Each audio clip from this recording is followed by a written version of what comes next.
We're going to draw out what happens during DNA replication, and this is a hard one to draw out on paper, just like any of the other processes. I'll draw out these steps, but parts of this are continuing to happen, and so it would make a better comic strip, and there are comic strips out there of this, or animations, but in terms of a chalk talk, in this case a paper talk, I have this set up.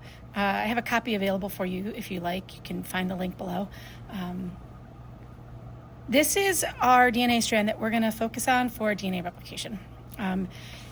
We have our list of characters. These are the enzymes that I'm going to focus on using this time around.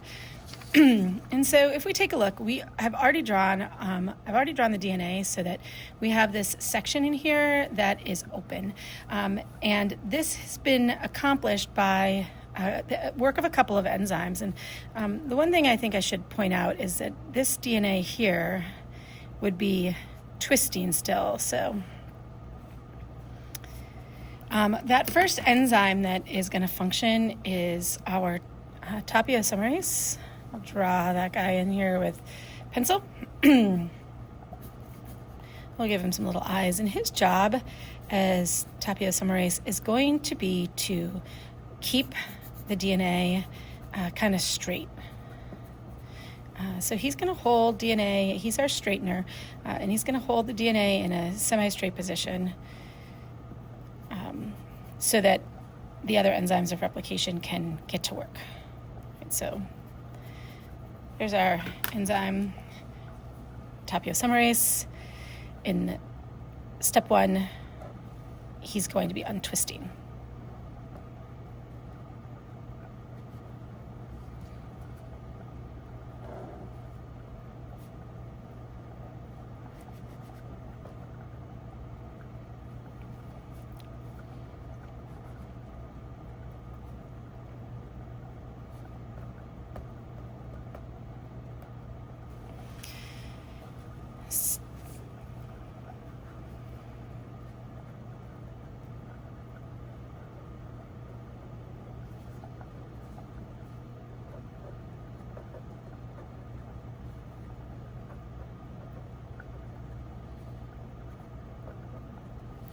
Now, as this guy is untwisting or unwinding, our next enzyme is going to come in, and this is going to be helicase. And helicase is going to move in this direction.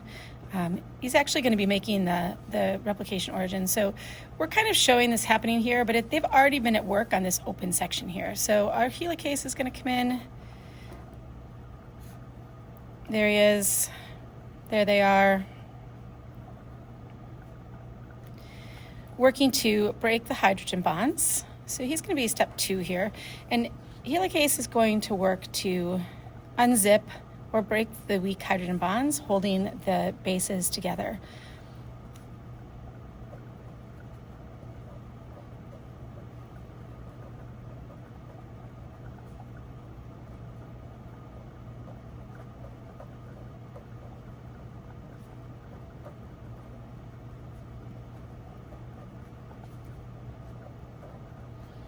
Now, with these bases unzipped, helicase is going to continue to move up the DNA strand with topoisomerase, untwisting as he goes. Now, there are also going to be, at this point, now that we have some DNA that we're working with, we have these guys called SSBs.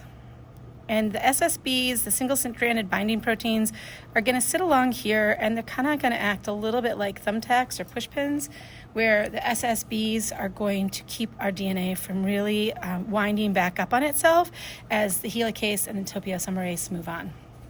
There's no apostrophe there, just SSBs, single-stranded binding proteins. Now that our DNA is open, and this point at which it's open here, this point we would call our replication fork. And once we have a section of DNA open, then other enzymes are going to come in and start making some progress on copying this. If you remember, the goal of DNA replication is to make an exact copy of DNA for purposes of replacing cells that are worn out or old or damaged, or for growing or for reproducing. So I'm going to use red to represent a primer that is going to be put in. And the primer is going to be put in place on the 3' side of our molecule. The enzymes that are going to do the building of DNA, and in fact, the vast majority, if not all the enzymes that work on building DNA, work building from a 5' to 3' direction. So this is a 5' strand here. You'll notice it's on the 3' of the original, or what we'll call parent DNA. But this is going to be a primer put in. And the primer is installed by an enzyme called primase. We'll draw our primase in here. And the primase is involved in sticking this primer into the DNA. It's complementary, so it's going to match. And one of the things to know, though, is that this primer is not going to stay. The primer is temporary and will be removed later on in the process, but it is going to give something to the DNA polymerase to bind to. All right, so let's put in one more. There's our primer. Once the primer is installed, then our polymerase can come out and start doing its job. And its job is going to be to take nucleotides that are out here in the cell. There's an A, there's a C, there's a G. It's going to take those nucleotides and it's going to start pairing them to this open backbone, complementary base pairing, and it's putting in deoxyribose sugar nucleotides and base pairing. So we can draw in our kind of jelly bean shaped polymerase here, who is doing the job of grabbing on to our needed nucleotides and sticking them in where they belong.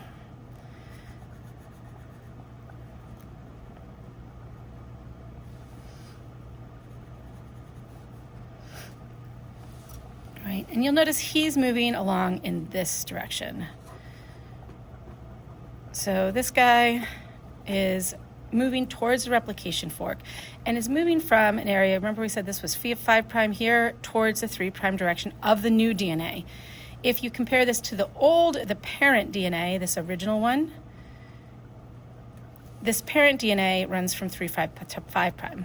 Our new DNA, how is being synthesized from 5 to 3. And you'll notice that as this polymerase is moving on, it will run into the helicase, except for the helicase is no longer here. Helicase is going to continue to open up the bonds and be gone by this point. So this polymerase can continue moving without stop, and this makes the strand of DNA replication the leading strand because it moves continuously.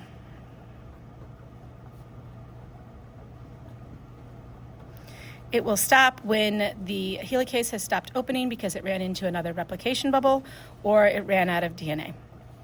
All right, so let's add in a couple things. We have 1, 2. Step 3 is going to be, we'll put that here, primase. Add small temporary pieces of, and these are actually RNA.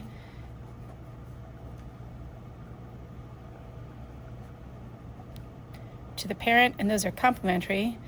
And then our 4th step here, that's this guy, he's number 4. 4th step is going to be that DNA polymerase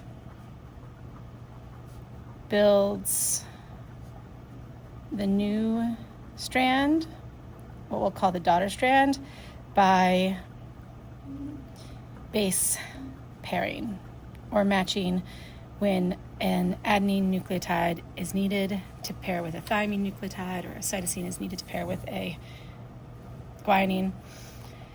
So that's the leading strand. And when this is completed, you would have a new double-stranded bit of DNA. Now, let's address this other side, because if you remember, DNA is anti-parallel, meaning if it's parallel to one another, that's great, but they're running in a different chemical or opposite chemical directions. So they cannot be built in the same way. If you remember, I said that enzymes tend to build in one direction, and that direction is from 5' to 3'. So where this helicase has opened up, at the same time a primer might be working or the polymerase is working over here, we have another polymerase, another primase, who is busy sticking in a new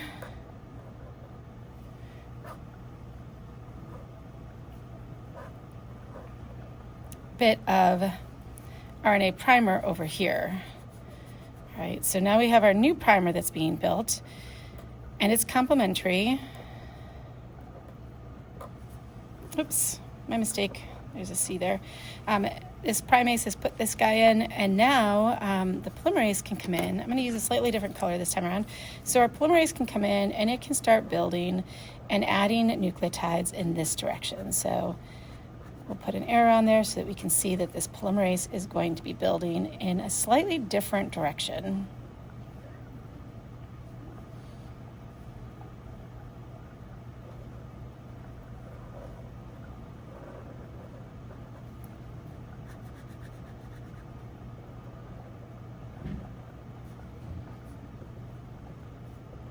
This is still in step 4, and this is still in step 3. So this is still step 3, and this is still step 4. All right, so the polymerase is still coming in. It is going to base pair DNA, bringing in those free nucleotides that are just hanging out in the cell, right?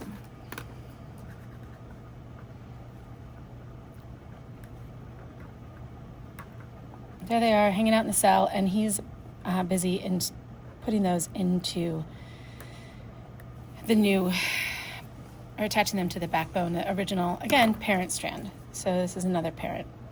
The new strands that are being built are called daughter strands. So as this one works, if you imagine, it's going to continue its process all the way to over here. But what happens when it reaches this point at which helicase had started? And the answer is it's done for now. So this polymerase, when it reaches to this point, is all done, and it's going to let go of the DNA because it has no more synthesizing to do.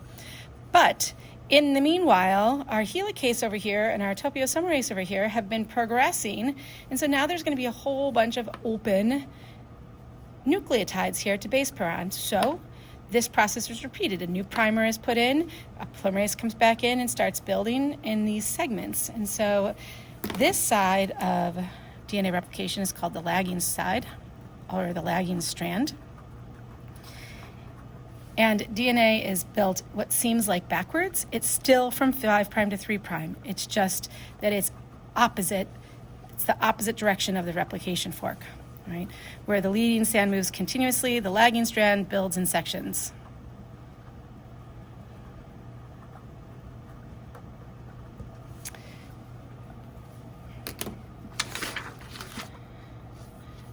So there we are so far. And you can imagine as it goes, you get longer and longer pieces of DNA.